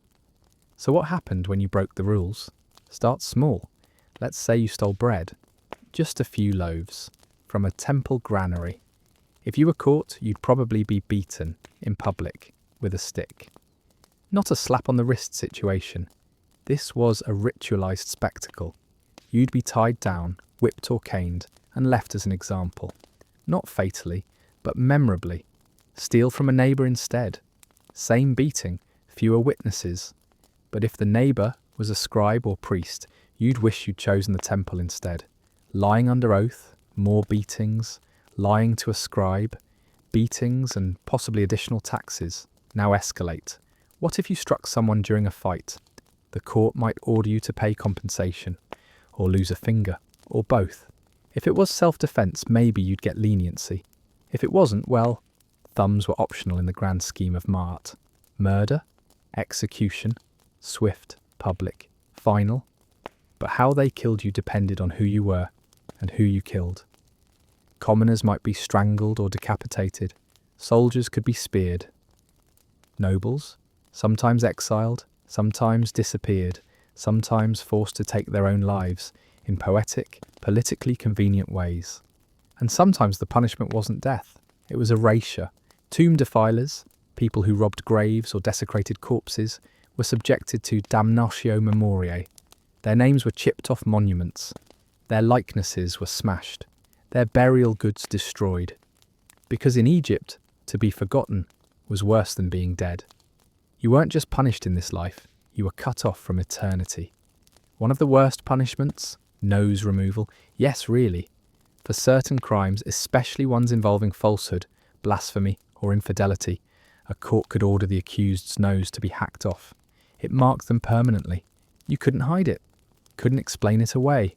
It was your crime, written on your face. Other punishments? Forced labour in the quarries, life as a temple servant, confiscation of land, being exiled to a border garrison where the only thing hotter than the sun was your regret. If you really pushed your luck, they might feed you to crocodiles. Not officially, of course, but if you tripped into the Nile while being escorted from court, well, accidents happened. Magic crimes were treated especially harshly. Cursing a neighbour? Illegal. Practicing unauthorised spells? dangerous. Getting caught using magic to seduce someone's wife? Potentially fatal and deeply embarrassing. You could defend yourself with testimony, oaths, or bribes. If you were poor, your options were limited to begging and hope.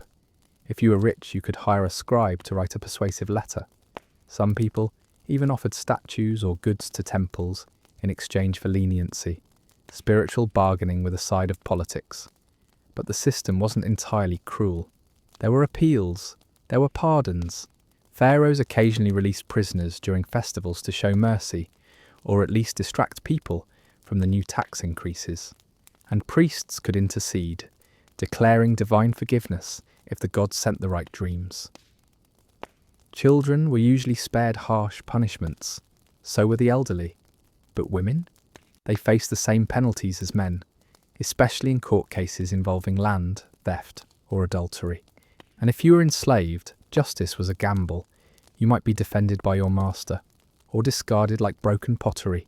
Still, for all its severity, Egyptian justice wasn't designed to punish forever. It was meant to restore Mahat. A beating didn't just hurt, it cleansed. A fine didn't just cost you, it balanced the scales. Even executions were sometimes followed by rituals to purify the area, as if to say, that was unpleasant but necessary. Let's move on. Because in Egypt, punishment wasn't just about law, it was about eternity. The soul had to be clean.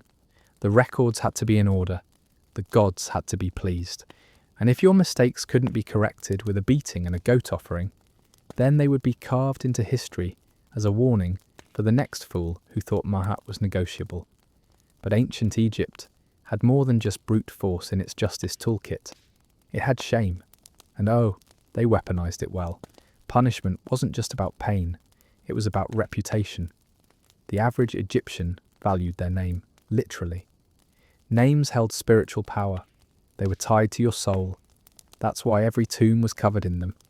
That's why pharaohs chiseled theirs into stone with the kind of pride usually reserved for insecure kings and gym influencers. So imagine this. You commit a crime. You're not beaten. You're not executed. You're simply unnamed. Your name is removed from public records. Your tomb inscriptions defaced. Statues broken. Temple offerings stopped. You become a nobody in a culture that believed being remembered was the only way to survive death. That was the soft punishment. Harder punishments included public displays. Thieves might be tied to a wooden frame in the town square, sunburned, exposed, buzzing with flies while people threw insults, and occasionally bread crusts, at you. The idea wasn't to kill you, it was to humiliate you into obedience, or at least make everyone else think twice before trying to pocket a goose. If you were found guilty of false testimony, lying under oath, slandering a priest, or accusing someone of magic without proof, you'd be paraded around holding a sign. Yes, a sign. Wooden, worn around the neck, detailing your offence. This was your ancient Yelp review. 1 star, publicly pinned to your clavicle. Repeat offenders faced branding. A mark burned into the arm or face using hot metal. Usually symbolic, maybe a hieroglyph of your crime, or the god you offended. This wasn't just to warn others, it was to ensure that even in death, your mummy carried a scar no amount of linen could hide. There were also symbolic punishments. Say you desecrated temple grounds.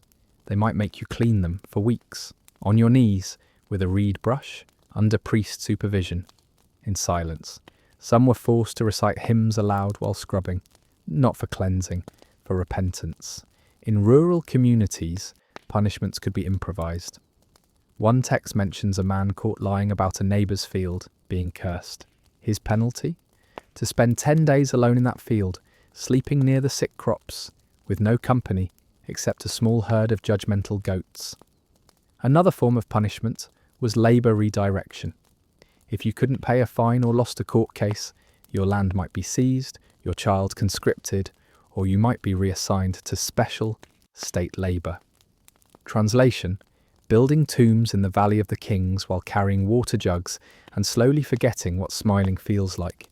Some were sent to mining camps. Sounds fun, right? It wasn't. The turquoise mines of Sinai and the gold mines of Nubia were considered death sentences by other names. Brutal heat, little water, stone dust in every orifice, no shade, minimal food, maximum resentment. Overseers were rarely gentle. Shovel until your heart forgets the word escape might as well have been carved over the gate. Then came the ritual punishments. Blasphemy, tomb robbery, and magical crimes could result in complex public shaming rituals. A procession, a speech from a high priest, a symbolic offering of forgiveness that was immediately followed by exile. Some criminals were buried without ceremony, naked, face down, outside sacred ground. Their spirits, it was believed, would wander in shame for eternity, unable to find the field of reeds. Others were denied embalming. That's right, the ultimate insult. You could have all your limbs and a technically beating heart, but if your body wasn't preserved, you were spiritually doomed. That meant no judgment from Osiris, no eternal crops, no spirit cat curled at your feet, just decomposition and silence. Sometimes punishment targeted the family. Your son might lose his apprenticeship. Your wife might be barred from temple rituals. Your brother might be denied inheritance, because in Egypt, your shame was communal. Mahat wasn't just your responsibility, it belonged to everyone in your circle. If you broke it, they paid too. This led to a culture of control. Quiet, orderly, tense. People watched each other. Not always out of malice, but necessity. You didn't want your neighbour cursing your goats at night, or accusing your wife of sorcery, or secretly scribbling traitor on your tomb wall while pretending to compliment your lotus garden. Punishment was a deterrent, but also a narrative. Every act of retribution told a story. This is what happens when you lie to the gods. This is what happens when you steal grain meant for the temple. This is what happens when you sculpt a badly proportioned statue of Horus and try to blame the chisel. They didn't just punish crime, they punished the idea of it, and so people complied. Not because they were saints, but because they were afraid of pain, yes, but also of being forgotten, of being branded, of becoming the subject of a story told by firelight about that one idiot who cheated on his taxes and ended up living alone in a disused granary for 6 years. Even in a society obsessed with death, people still wanted to look good for eternity. Let's start with clothing. The foundation of every Egyptian wardrobe, linen. It came from flax, a labour-intensive plant that had to be soaked, scraped, spun, and woven before it even resembled fabric. The result? Light, breathable, nearly transparent cloth that made the summer sun slightly more survivable. Men typically wore simple kilts or loincloths, wrapped, belted, and often starched to the point of crispness. Rich men had longer kilts, pleated for drama, sometimes with sheer overskirts because why not? Women wore sheath dresses, tight, sleeveless, held up by shoulder straps. Some were simple, others had beaded netting, elaborate embroidery, or gold thread. The wealthier you were, the less useful your outfit had to be. Some noble women wore dresses so tight you had to question how they walked without summoning a chiropractor. Children wore nothing, at least until puberty. No fuss, no scandal. Just tiny humans running around naked, covered in amulets, dirt, and the occasional goat bite. Now let's talk accessories. Everyone wore jewellery. Everyone. Poor folks wore clay beads, carved wood, or faience, a glazed ceramic material that came in bright blues and greens. Rich people? Gold, lapis lazuli, carnelian, turquoise, necklaces, bracelets, earrings, anklets, rings, amulets shaped like scarabs, cobras, lotus flowers, or the eye of Horus. Wearing jewellery wasn't vanity, it was protection. Each piece had magical significance. That snake-shaped arm cuff wasn't just bling, it was spiritual armour. Footwear? Optional. Most people went barefoot. Sandals, when worn, were made of papyrus or palm fibre. The rich had leather ones, occasionally dyed red, the colour of power, or white, purity. But even then, shoes were for ceremony, not comfort. You didn't stomp around Karnak in stilettos. You glided in silence, sweating politely. Now, On to grooming. Egyptians shaved, head to toe. Hair was considered unclean, and body odour was viewed as a moral failing. Rich people had servants who plucked or shaved them with bronze razors. Poor people used sharp stones or prayers. Wigs were fashion, not function. Both men and women wore them. Some were simple, others were massive, layered, braided, and scented with cones of perfumed wax that slowly melted over the scalp during parties. That's right, your hairstyle came with built-in air freshener. Natural hair, when visible, was kept short, curled, or tightly styled. Beards were rare, unless you were a pharaoh, in which case you might wear a ceremonial fake beard to show you meant divine business. Now the fun part, cosmetics, kohl eyeliner, everyone wore it. Men, women, children. It wasn't just stylish, it protected eyes from the sun's glare and repelled flies. The black line extended beyond the eyelids, in dramatic fashion. Cleopatra didn't invent the look. She just had better PR. Eyeshadow came in green, malachite, or blue. Lapis lazuli powder, if you were wealthy enough to crush gemstones on your face. Lip and cheek stains came from red ochre, mixed with animal fat. It wasn't long-lasting, but it said, "Yes, I work in a field, but I still believe in blushing." Perfume was everywhere. Made from resins, oils and herbs, it was stored in alabaster jars and applied liberally. Myrrh, frankincense, lotus oil, cinnamon and cedar were popular scents. There's even a record of Pharaoh Hatshepsut ordering a massive perfume expedition to the land of Punt. Not for war, not for grain. For scented oil. Skincare? Oh yes. Egyptians moisturized with castor oil, moringa oil, and honey-based salves. They made scrubs from sea salt and pumice. They used clay masks. They exfoliated.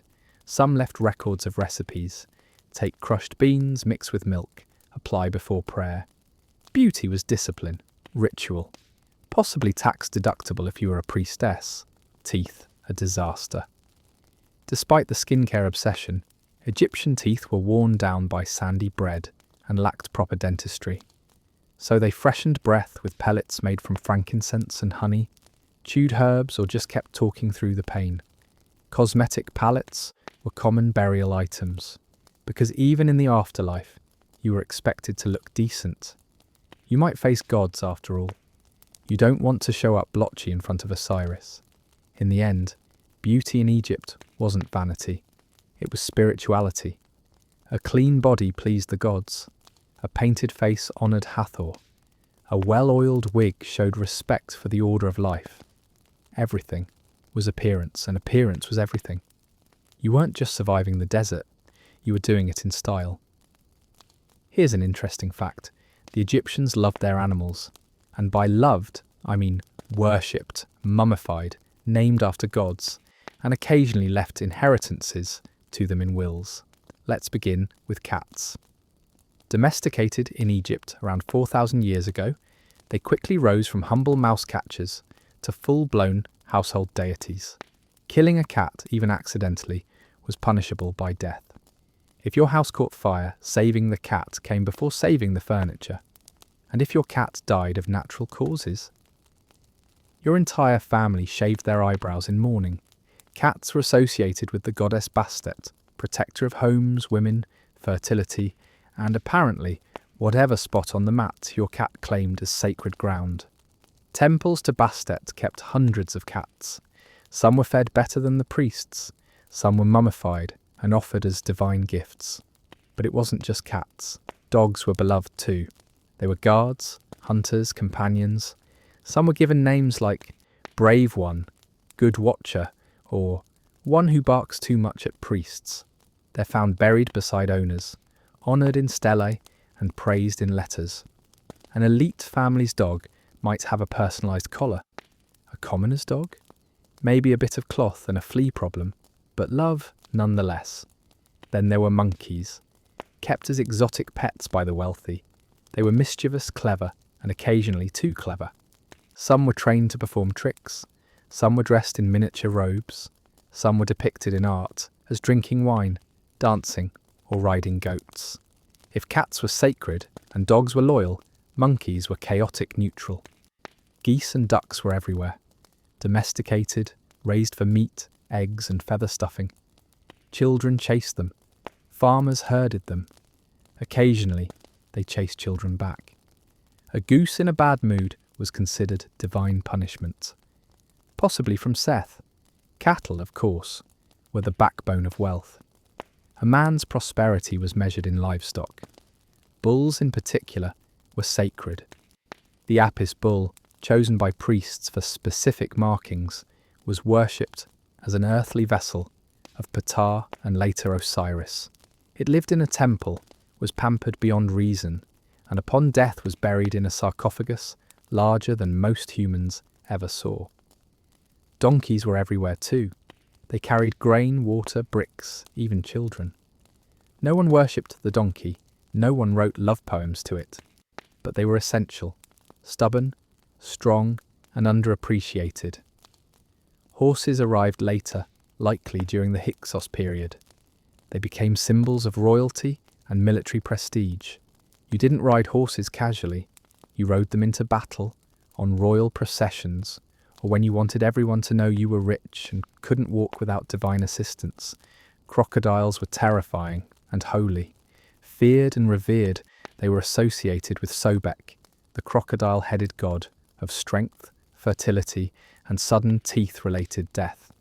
In the Fayum region, crocodiles were kept in temple pools, fed sacred offerings, and sometimes mummified with the kind of care most people didn't even give their grandparents.